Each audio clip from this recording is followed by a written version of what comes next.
Bueno, pues hoy vamos a meternos de lleno en un tema que es absolutamente clave en cualquier instituto, aunque a veces como que no le damos la importancia que tiene.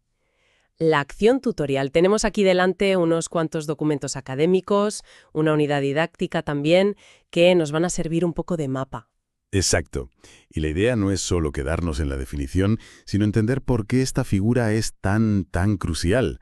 No es una tarea más, una carga para el profesor, sino que es un pilar para el desarrollo del alumno. O sea que nuestra misión hoy es desgranar qué hay detrás de esa hora de tutoría, ver qué dice la normativa, qué perfil se supone que tiene que tener un tutor o una tutora y, sobre todo, cómo se organiza todo esto en el día a día con ese documento que llaman Plan de Acción Tutorial. Pues, ¿empezamos? De acuerdo. A ver, empecemos por el principio.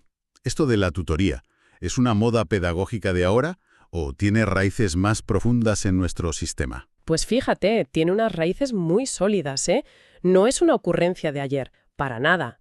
Las fuentes que manejamos dejan muy claro que la función tutorial tiene un respaldo legal que ha ido cogiendo más y más peso con cada ley educativa que ha habido en España. O sea que no es algo nuevo. No, ya se mencionaba en la LOCSE, luego en la LOE, la LOMCE y, por supuesto, en la actual, en la LOMLOE. Lo que vemos es una evolución, una toma de conciencia de que esto es importante. ¿No?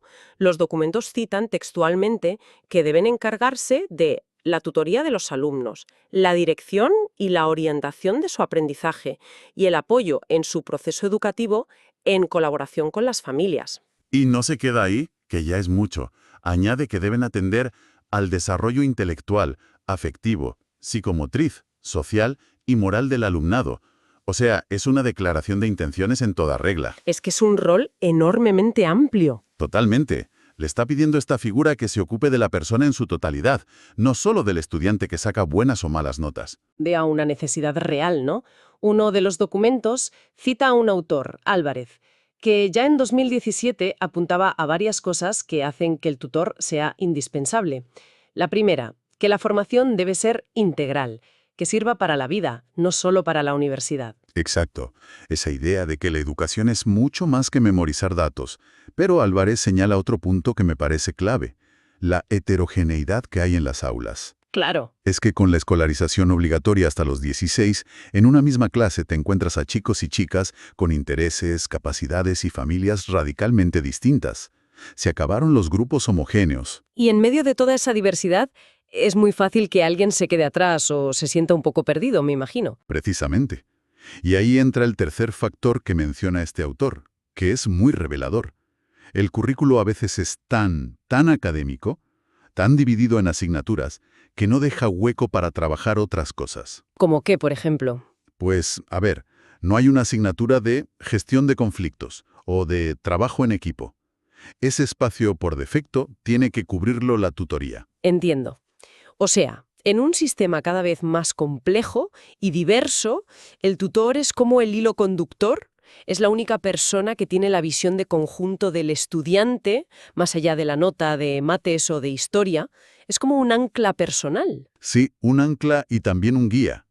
Piensa en los momentos críticos. El paso de primaria a la ESO, por ejemplo. Uf, ese salto es un shock para muchos. O luego de la ESO al bachillerato o a una FP.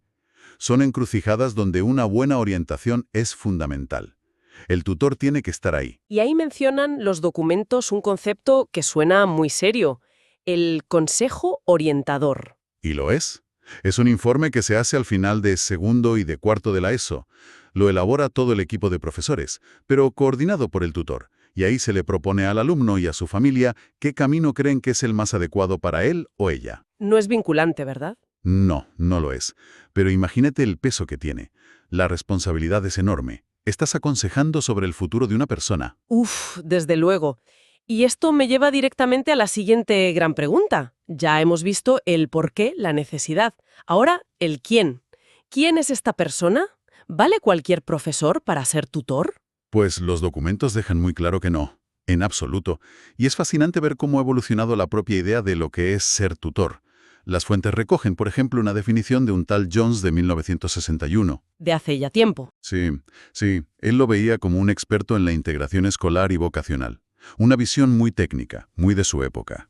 centrada en lo académico, vaya. Eso es. Pero fíjate en el salto que se da.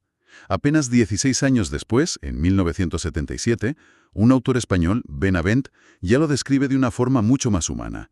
Dice que el tutor es el educador que requiere el momento histórico que vivimos, y destaca su personalidad afectiva, sus conocimientos técnicos y su papel de mediador. El foco cambia completamente. Pasa del técnico al catalizador de relaciones humanas, casi. Exacto. Y en esa línea, a mí me ha fascinado la clasificación de cualidades que propone Menchen en 1999. No es una lista sin más, las organiza en 3 áreas que dibujan un perfil profesional de una complejidad tremenda. ¿Y cuáles son esas áreas? Pues mira, es una estructura muy clara. Por un lado, están las cualidades humanas, que son el cimiento. Habla de entusiasmo, responsabilidad, tolerancia, paciencia, empatía. Lo básico para poder conectar con un adolescente, vamos. La base de la confianza. Imposible sin eso. Luego Menchen habla de las cualidades científicas. Y esto es crucial, ¿eh? No se trata de orientar desde la intuición. Claro. Se necesita un bagaje. Saber de psicología, de pedagogía, conocer diferentes teorías, entender por qué un adolescente se comporta como lo hace. Y el tercer pilar serían las cualidades técnicas. Que es básicamente el saber hacer, la caja de herramientas del tutor. Saber gestionar un grupo, organizar el aula, aplicar una dinámica, mediar en un conflicto. Es que son las 3 patas. El ser, el saber y el saber hacer. Pero me pregunto, en la realidad de un instituto, ¿cuál de estas es la que más cojea? Porque intuitivamente pienso que es más fácil encontrar un profesor con grandes cualidades humanas pero sin formación técnica que al revés. Es una pregunta excelente porque va al corazón del problema. Las fuentes no lo dicen así, con estas palabras, pero lo insinúan cuando hablan de la deficiente formación pedagógica del profesorado de secundaria. Ah, El reto a menudo no está en las cualidades humanas. La mayoría de la gente que se dedica a esto tiene vocación. El problema suele estar en la falta de herramientas concretas, en esas cualidades técnicas. En la carrera o en el máster no te enseñan a gestionar una reunión tensa con unos padres. Eso se aprende muchas veces, por desgracia, a base de golpes. entiendo. El perfil es casi el de un superhéroe educativo. Pero eso me lleva a pensar en el riesgo del caos. Si cada tutor, por muy bueno que sea, aplica su propio criterio, ¿cómo se asegura una coherencia? ¿Hay una especie de partitura común? Sí, y esa es la pieza que lo une todo. Esa partitura es el Plan de Acción Tutorial, el PAT. Es el documento estratégico que articula todo lo que se hace en las tutorías de un centro. Y es importante esto, no es un documento aislado, forma parte del proyecto educativo del centro. O sea que no es improvisación, hay un plan maestro detrás. Debería haberlo, sí. El PAT lo elabora el Departamento de Orientación, que son los especialistas, junto con el equipo directivo. Y ahí se define todo: objetivos, funciones, líneas de acción, actividades concretas. Vaya, Una de las fuentes lo define, citando a Monge, como la respuesta sistemática e intencional que realiza cada centro. Me gusta esa idea, sistemática e intencional, nada al azar. y dentro de ese plan, las funciones que se le asignan al tutor son de vértigo. Castillo, otro autor, menciona desde coordinar la evaluación y presidir las juntas, hasta facilitar la integración de alumnos nuevos o mediar en conflictos.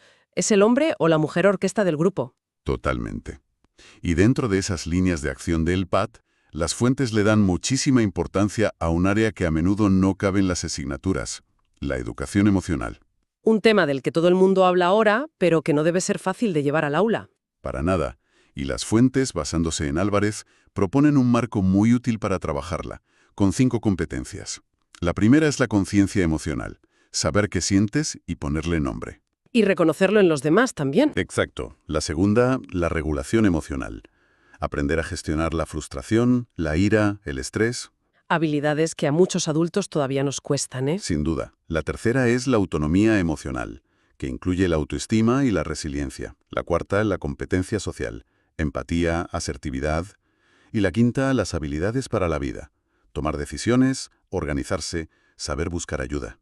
Veo que en esta lista de temas a tratar en el PAT, además de la educación emocional, aparecen cosas como la prevención de drogodependencias o la educación afectivo-sexual. Son temas muy, muy delicados. Y esto me devuelve a la pregunta de antes.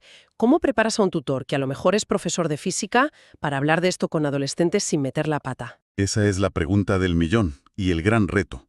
Idealmente, el PAD no solo debería listar los temas, sino también ofrecer formación y recursos a los tutores. El Departamento de Orientación tiene que ser un apoyo constante. Darles herramientas, ¿no? Eso es, proporcionarles materiales, dinámicas e incluso coliderar algunas sesiones complejas. Un tutor no puede ser experto en todo, pero sí debe ser un buen gestor de recursos, saber a quién acudir. Al orientador, a la policía local para hablar de redes sociales, a un centro de salud para hablar de sexualidad. Ah, o sea que parte de su habilidad es saber cuándo tiene que pedir ayuda y a quién. Exacto. Su función no es tener todas las respuestas, sino asegurarse de que sus alumnos las encuentren de forma segura. Los documentos, citando a Lara, sugieren organizar el PAT en bloques. Acogida al principio, normas de convivencia, y luego bloques temáticos sobre igualdad, salud, etc. Fíjate, hay un dato muy curioso en las fuentes, una tabla que compara qué contenidos del PAD se trabajan en distintos países de Europa. Y es interesante ver que el modelo español, en teoría, es muy ambicioso. ¿En qué sentido? Pues que aborda temas como la educación para la paz, la convivencia o la educación ciudadana de forma generalizada, al nivel de países que a menudo vemos como referentes, como Irlanda o Suecia. Es un apunte muy relevante, ¿sí? Muestra que el diseño de nuestro sistema no es una rareza, está alineado con una visión muy moderna de la educación en Europa. El problema, como siempre, no suele estar en el diseño sobre el papel, sino en la implementación real en cada centro. Entonces, si tuviéramos que resumir la esencia de todo esto, la figura del tutor es mucho más que un profesor con una tarea extra. Es un rol con un fuerte respaldo legal que exige un perfil casi renacentista, con competencias humanas, científicas y técnicas, y todo su trabajo debería estar guiado por un plan estratégico, el PAT. La idea de fondo, el gran titular, es que la educación del siglo XXI ya no puede ser solo transmitir conocimientos. Se trata de formar ciudadanos, personas capaces de entender sus emociones, de relacionarse, de tomar decisiones. Y en ese engranaje, el tutor no es una pieza más, es el eje central que hace que todo gire. Pero todo esto dibuja un panorama ideal, casi utópico, y me deja con una reflexión final que conecta con algo que decíamos al principio. Uno de los documentos citaba como característica del contexto actual la deficiente formación pedagógica y didáctica del profesorado. Si juntamos estas dos ideas, la del perfil ideal del tutor y la de la formación real que tienen, emerge una pregunta algo incómoda, ¿no? ¿Cuál? Estamos pidiéndoles a los profesores que sean superhéroes sin darles la capa ni el entrenamiento. Existe una brecha insalvable entre el tutor que el sistema necesita y describe en el papel y los recursos y la preparación que realmente se les da a los docentes para asumir este rol tan complejo y fundamental. Ahí queda eso.